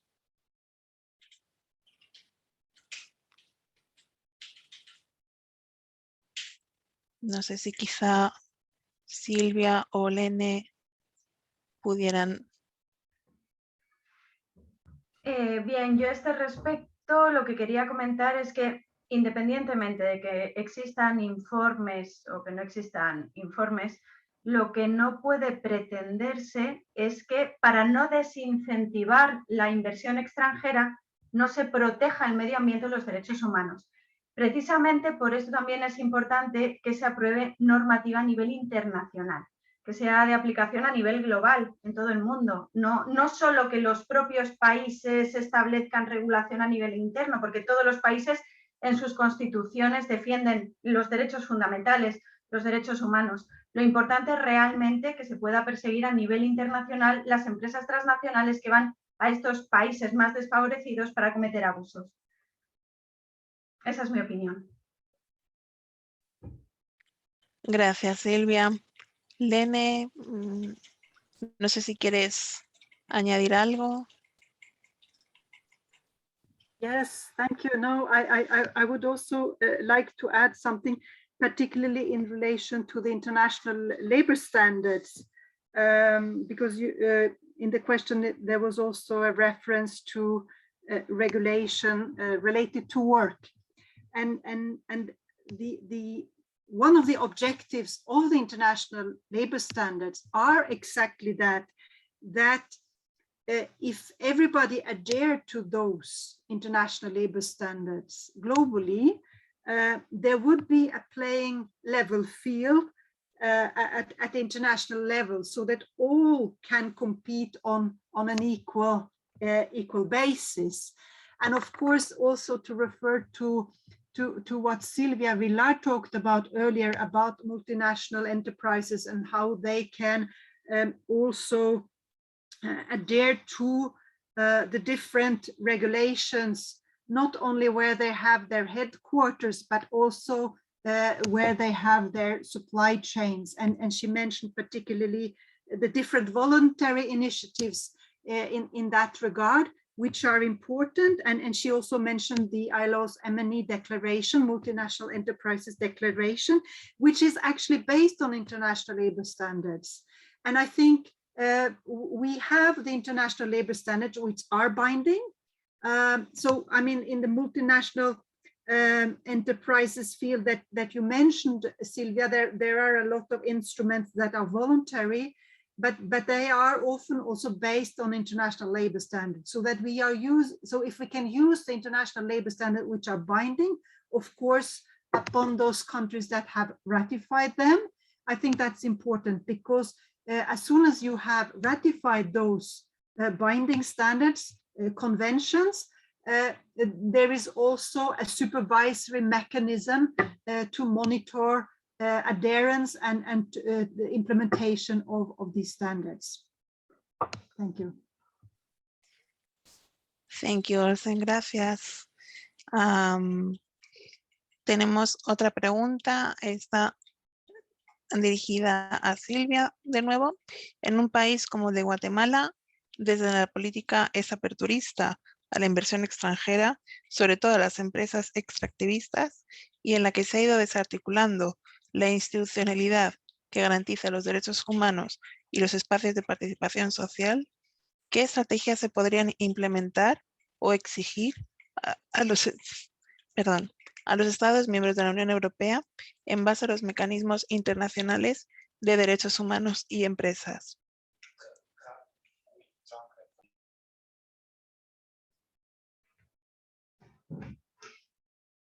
Bien, existen también en el ámbito internacional distintas iniciativas dirigidas a erradicar los abusos en los derechos humanos relacionados con estas actividades que en ocasiones se conocen incluso como minas de sangre. No necesariamente que un país sea rico en recursos naturales va a traerle más riqueza si la gobernanza o la actividad llevada a cabo por parte de los gobiernos no es adecuada con respecto a este tipo de políticas. Estaba preguntando Marisol en relación con Europa. Por lo que respecta a la postura de la Unión Europea en esta materia, se ha aprobado recientemente un reglamento, bueno, recientemente no, se aprobó en el año 2017, pero ha entrado en vigor en enero de 2021. Y con este reglamento lo que se pretende es detener el comercio de lo que se denomina minerales de zonas de conflicto. Establece obligaciones en materia de diligencia debida en la cadena de suministro dirigidas a las empresas que comercian con este tipo de productos, como por ejemplo la necesidad de comprobar procedencia de metales y minerales que puedan ser originarios de zonas de conflicto de alto riesgo, establecimiento de mecanismos para reclamaciones como un sistema de alerta rápida sobre posibles riesgos, diseño y aplicación de estrategias que permitan afrontar riesgos detectados, etc. Bien, y por lo que comentaba Lene, efectivamente se cuenta en el ámbito internacional con ciertos mecanismos que permiten perseguir estas vulneraciones en el ámbito de los derechos humanos.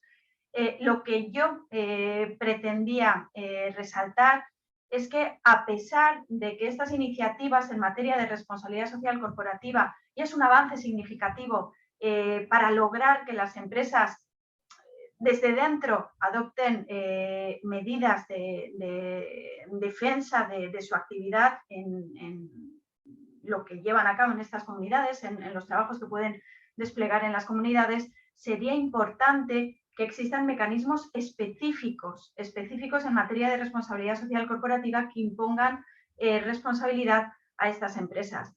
Por ejemplo, podemos mencionar el ATCA, la norma estadounidense que permite perseguir estas actuaciones ante los tribunales federales estadounidenses, pero como digo, sería un paso importante que en el seno de las Naciones Unidas se llegase a aprobar este instrumento jurídicamente vinculante. Haría mucho más sencillo poder perseguir estos abusos que se cometen en el ámbito internacional. Espero haber aclarado la pregunta que me ha lanzado Marisol, si no ha quedado claro. Gracias, Silvia. Hay otra pregunta para Lene. ¿Qué opinión tienes sobre la regulación del convenio 169 en estados como el de Guatemala, que no garantizan los derechos humanos de los pueblos indígenas y que no cuenta con una institucionalidad lo suficientemente fuerte para garantizar los derechos humanos?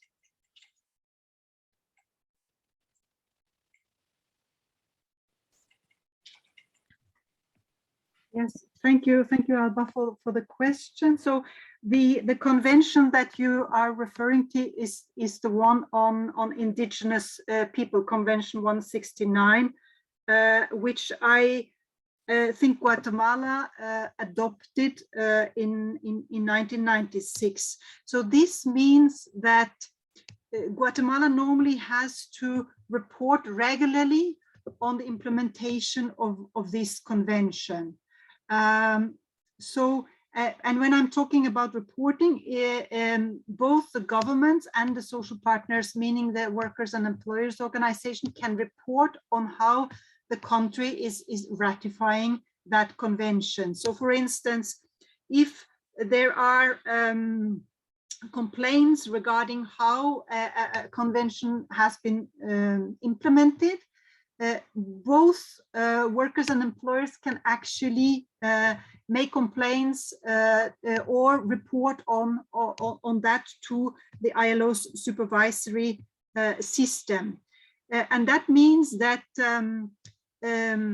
every once in a while, and there are specific, intervals for you. We're not, every country is not reporting on every single convention that they have ratified every year, but there is a certain convention in certain years.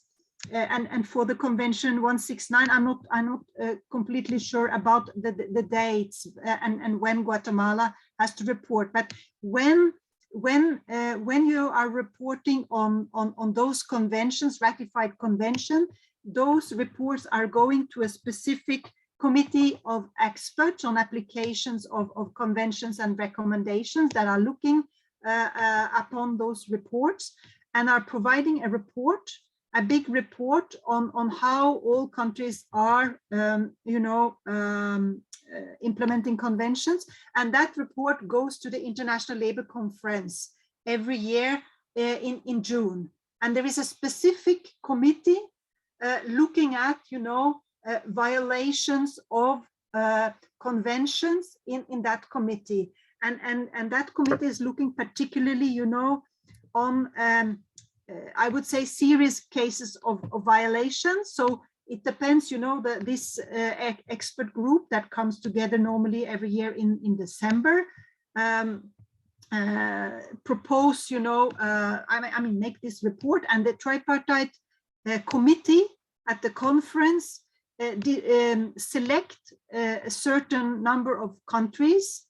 I think there is 24 countries, and discusses each of those, breaches of or violations of conventions, implementation of conventions, and then countries have to governments have to respond to those complaints, and there is a discussion also with employers and workers representatives and groups, and then there will be a specific report coming also out of that that conference on the basis of the discussions that have taken place. So it's important when there are violations of conventions that not only governments are reporting, on the implementation, but also that workers' organization and employers' organization can actually submit reports to the ILO on that. And I think for the specific questions that you are raising, this is an avenue for this specific convention that eventually the groups, employers and workers could, submit reports regarding these conventions. I am not a specialist on this convention particularly, but I will have a look, and see what has been the history of that convention in Guatemala. And you can also see, I have put on in the chat, there is a link. There are 2 links, one to the guidelines and one to international labor standards. And the one to international labor standards, that's a page, specific page, where you can find all convention and you can find who has ratified them, but you can also see the history of the reporting and also the reporting from different countries. And I have put the link there, is in Spanish.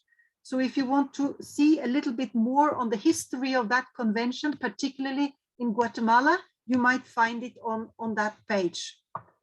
Thank you. Thank you. I have maybe one follow-up thing on this, because in some countries, raising your voice can be very dangerous, even for these kind of processes. So what will be is there an anonymous way to report to the ILO, for instance?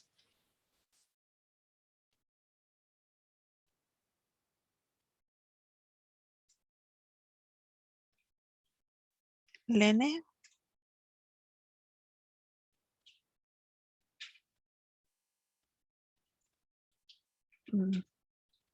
Creo que perdida. Lene, ¿estás todavía por aquí?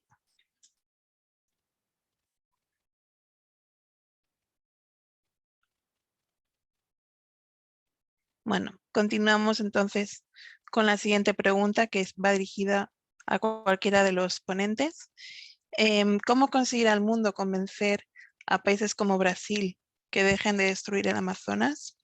¿Piensan que se puede hacer o es solo una cuestión de más apoyo financiero internacional? ¿Haría falta más presión o haría falta más presión por parte de los consumidores de países ricos como la Unión Europea o Estados Unidos? ¿Presionasen para reduciendo las compras de productos brasileños o como la carne? ¿Cuál es su opinión? Oh.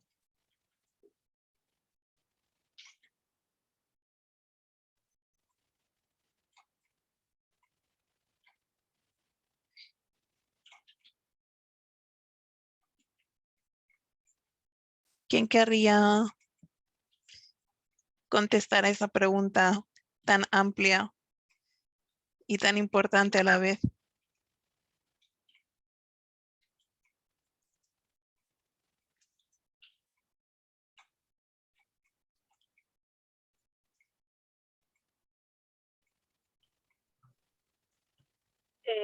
No sé si puedo Sí. hablar ahí algo. Sí, claro. Sí, tal vez no es, digamos, yo sí creo firmemente que el consumidor tiene un papel importante, y si revisamos algunos de los sectores que han sido más cuestionados en cuestiones ambientales, que es la pregunta específica de esta persona, muchos de los sectores que son los más rentables y que ahora ya van en un camino adelantado, digamos, en mejorar sus prácticas, ha sido mucho por la presión que hacen los compradores, tanto la industria que les compra como los consumidores finales. Así es que yo creo que en esa parte sí que se puede hacer, pues, gestionarlo y hacer esa presión.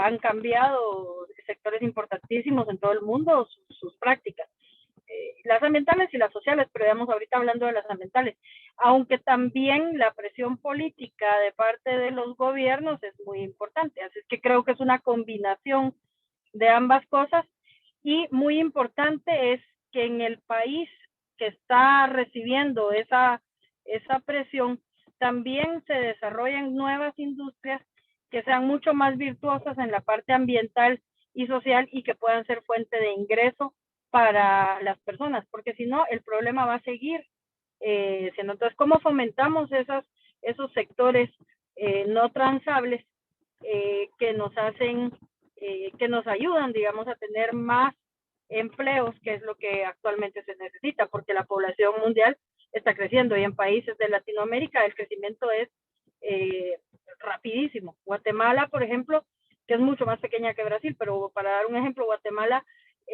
dobla o duplica, digamos, su población cada 19 años. Entonces, también las oportunidades que necesitamos ahorita generar son muchas más. La población económicamente activa son más de 12 millones de guatemaltecos. Imagínense cuántos hay en Brasil. Y acá nosotros, en la formalidad, se generan más o menos 4.2 millones.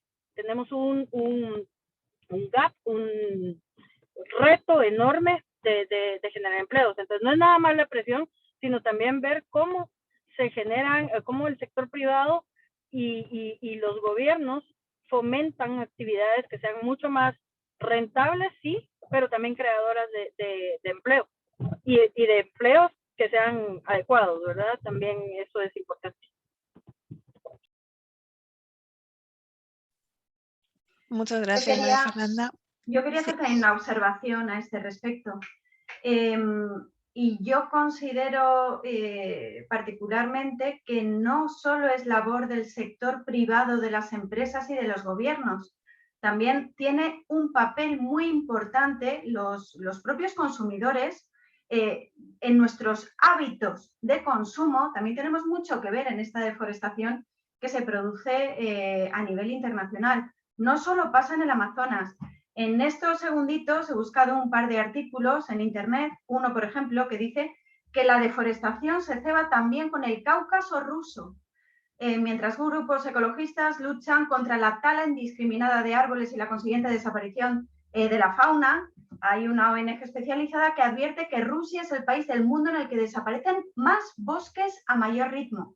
Eso por una parte. Pero es que por otra parte, hoy hay otro artículo que dice que las importaciones de la Unión Europea han contribuido en 2017 al 16% de la deforestación relacionada con el comercio internacional en el mundo, lo que la convierte en la segunda mayor responsable de deforestación importada después de China, denunciaba también una organización internacional. Es decir, la Unión Europea indirectamente también es causante de esta deforestación. No solo tiene que generar presiones los gobiernos comunitarios de cara a que se frene esta deforestación en Brasil o en Rusia, si después el consumo y las compras que se llevan a cabo por parte de los ciudadanos comunitarios pues fuerzan realmente a que se lleven a cabo estas situaciones.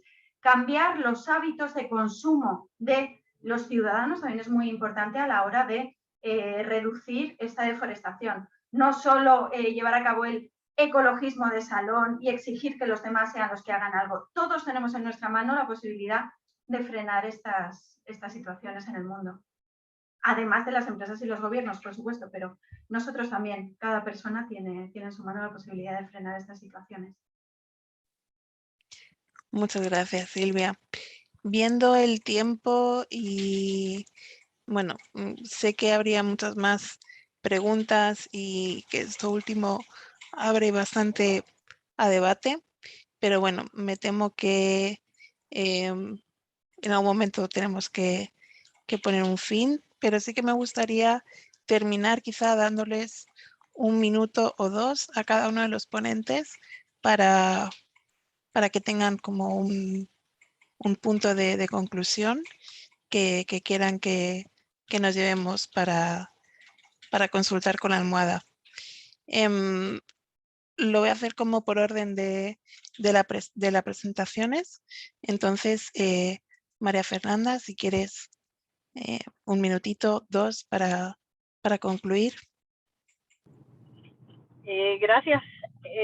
Bueno, primero, gracias por la invitación a participar. Estos son espacios que definitivamente nos llaman a la conciencia y al aprendizaje de las experiencias de todos y todas, lo cual es lo más valioso que puede haber. Y en ese sentido, a mí me gustaría dejarles con la reflexión de qué es lo que cada quien puede hacer en su ámbito, en sus actividades, para poder tener mejores condiciones y sobre todo en los países en donde sabemos que hay mucha menos inclusión, donde hay más racismo, donde hay pues esta serie de problemas de los que hemos estado hablando, y cada quien entonces cómo colaboramos o hacemos nuestra parte, ni siquiera solo colaborar, sino que es hacer nuestra parte para que tengamos pues economías mucho más estables y sociedades más estables, porque la realidad es que de toda la pobreza, de toda pues, la falta de inclusión financiera, etcétera, se generan una serie de problemas que al final lo que causan son crisis como la que estamos viviendo en Guatemala en estos días, que inestabilizan, incluso la región no está estable en este momento. Así es que, pues, agradezco a todas las personas que estuvieron escuchándonos y pues será un honor y un gusto poder volverles a poder compartir con ustedes de nuevo en otra ocasión. Muchas gracias. Muchas gracias. Francisco. Bueno, antes que nada, muchísimas gracias por el espacio. De verdad, hoy aprendió muchísimo, muy interesantes todas las ponencias. Bueno, en conclusión, en el territorio aportamos todos. Es un compromiso colectivo y todos los actores dentro de ese espacio territorial estamos comprometidos a poder hacer intervención y sobre todo buscar siempre el bien común, tanto en los procesos por naturaleza empresarial, pero también el bien común social, y apuntar siempre en la prevención, que siempre nos va a salir mucho más barato que una reacción al momento de respuesta. Pero para eso necesitamos el compromiso de autoridades, el compromiso de instituciones, el compromiso de la misma comunidad, para poder garantizar que los objetivos sean alcanzados. Entonces, la unión hace la fuerza y somos un equipo, y ese equipo tiene que actuar y trabajar en un bien común. Muchísimas gracias.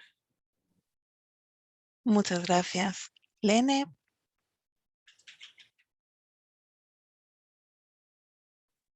Yes, thank you.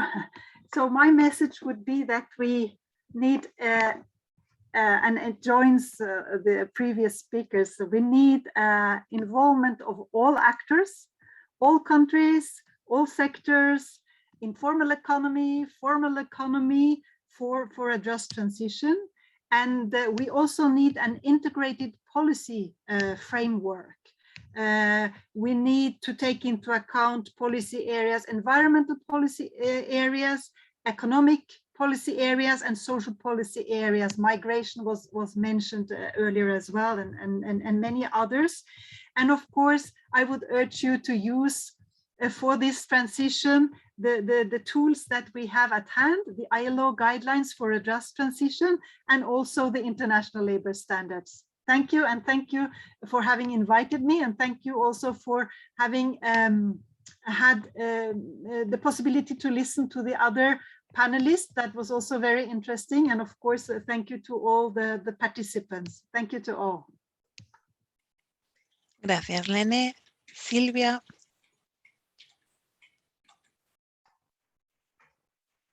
Bien, al ser a la que me toca intervenir en último lugar, no puedo hacer más que sumarme a las reflexiones finales de mis compañeros. Tenemos que ir todos a una, está clarísimo, no solo gobiernos, empresas, organizaciones internacionales, ONGs, actores sociales, también los ciudadanos de a pie.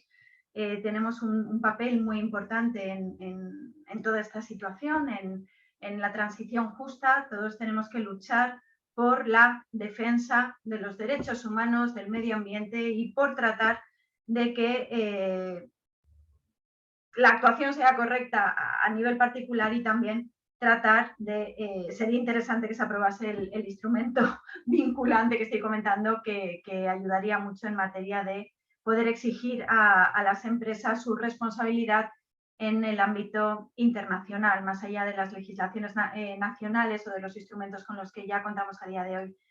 Pero nada, poco más tengo que añadir. Enhorabuena por el seminario, ha sido muy interesante, y seguir adelante. Muchas gracias. Pues muchas gracias a todas las personas que han participado, a los ponentes, también a las intérpretes que están ahí trabajando en la sombra y bueno, creo que ha quedado claro un poco la guía que tenemos que llevar y esperemos poder continuar por este camino. Y muchas gracias por todo. Hasta la próxima.